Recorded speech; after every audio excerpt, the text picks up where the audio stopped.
When I was a little kid, I made a decision to be great. I wanted to stand out. I wanted to be the best. Unfortunately for me, I made this decision on the last day of swim lessons. The reason I say unfortunately is because on the last day is when the parents would show up to watch. And it would all conclude with the grand finale. That is when we dived off the diving board. Now at my pool, we had options. You could go off the low dive or you could go off of the high dive. All right, let's be honest. Jumping off a low dive, that's good. Now jumping off the high dive, that's amazing. And most of the kids in my class were content with just being good. It wasn't until the kid in front of me climbed the high dive ladder that I was introduced to greatness. I remember watching the kid in front of me walk to the end of the diving board, and with the grace of a rock, he jumped and he did a toothpick into the water. The gasp of the crowd confirmed in my mind that this was greatness. So what did I do? I began to climb the high dive ladder. When I reached the top of the high dive board, I remember looking down thinking, oh wow, this is higher than I thought. And as I got closer to the end of the board, I remember thinking, okay, this isn't the smartest thing I've done. But then I had a great idea. What would happen if I were to dive off of this high dive? I remember taking a deep breath, looking down, taking aim, and then diving off the board and belly flop. Actually, my dive was good. But there was a problem. You see, if you're gonna jump off a high dive, there are certain things you need to make sure are secure. And one of those things is your shorts. Now remember, this is the 80s. So I didn't have the luxury of having boxer shorts or whitey tighties underneath my swimsuit. To sum it up, I looked like a fool with my pants on the bottom of the pool. And just for the record, the water was freezing that day. Or that was my excuse. This was my first attempt at greatness, and as you can tell, it sort of flopped. But it leads me to a big question. If you could be good, or if you could be great, which would you choose? I believe we all want to be great in almost every area of our lives. We want to be great athletes, great musicians, great singers, great actors, great thinkers, great friends, great students. We all want to be great, or at least great at something. Let me put it to you this way. None of you woke up today to a Clay Aiken playlist thinking, I want to be mediocre. Let me see if I can put this into context for you. All right, here's what I want you to do. I want you to picture your car. Now, I understand all of you can't drive, and so here's what I will let you do. Pick out a car that your mom or your dad drive and say that that is your car. Because we're going to compare two different cars. We're going to compare your car, which I'm sure is a great car, to my car, this Ferrari.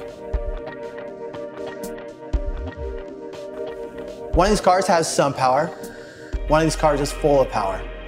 One of these cars, when it drives by, nobody's really gonna notice. It's just gonna sort of blend in. It just looks like everybody else's car. Whereas one of these cars, when it drives by, everybody's gonna be like, did you see that? Because this car is great. But here's what you need to know about a great car or a great life. It will cost you more to get it. So here's my question for you. If you could be one of those cars, either your car, your parents' car, or this car, which would you choose? Now, I'm gonna bet that most of you are gonna choose this car here. And the reason that is because you want to be great. And let me tell you why you wanna be great and how I know you wanna be great. That's how God created you to be. And I know that that sounds hard to believe, but it's found in the Bible in Genesis when God is creating everything. Listen to God's reaction to his creation. He creates the heavens and the earth. He says, it is good. He creates night and day. He says, it's good.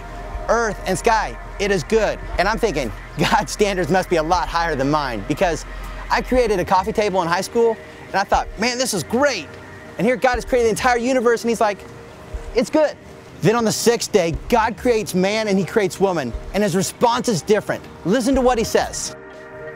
Then God looked over all he had made and he saw that it was very good. God creates man and woman, and it's not good. It's very good. It's great. And why is it? Well, it's because God created us to be great.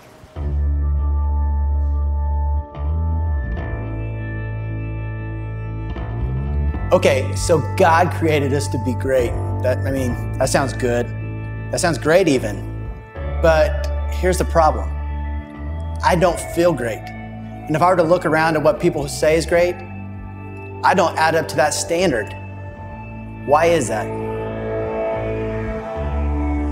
Maybe the reason we don't feel great is because we don't understand what it means to be great.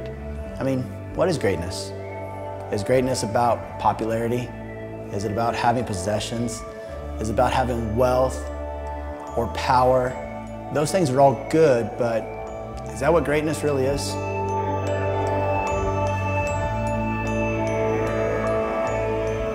I want you to listen to how Jesus describes greatness to his closest friends and followers. Do you want to stand out? Then step down. Be a servant. If you puff yourself up, you'll get the wind knocked out of you. But if you're content to simply be yourself, your life will count for plenty. Another translation puts it this way: the greatest among you must be a servant, but those who exalt themselves will be humbled, and those who humble themselves will be exalted. The first will become last, the greatest will become the servant, to step up, step down. What's Jesus describing here? Because that's not greatness in our culture. But then again, that may be the point. Jesus has given us a pathway to greatness in God's eyes. And yeah, it may not look like what we think greatness should look like. It may not lead to our names being in the bright lights, but maybe it's leading us a step closer to who Christ wants us to become, which is more like him.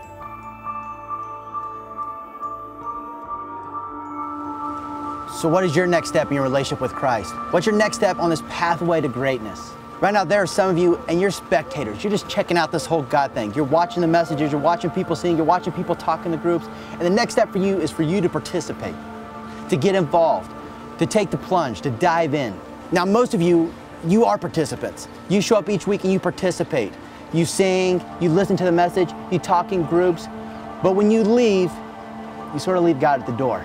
It's sort of like jumping off the low dive. Now, it's a necessary step and it's good, but if you stay there a long time, you're eventually just gonna get bored and you're gonna quit. And you miss the opportunity to be great.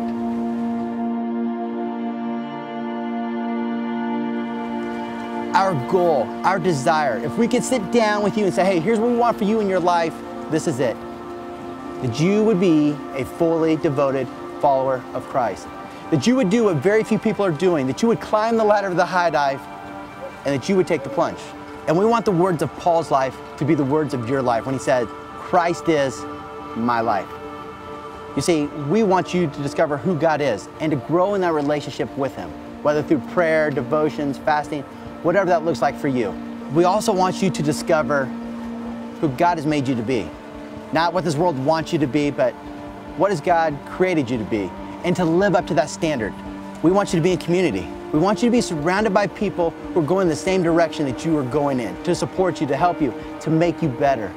And finally, we want you to put others first. We want you to serve. We want you to give. We want you to share. We want you to put value in other people. So the question is, will you be good or will you be great?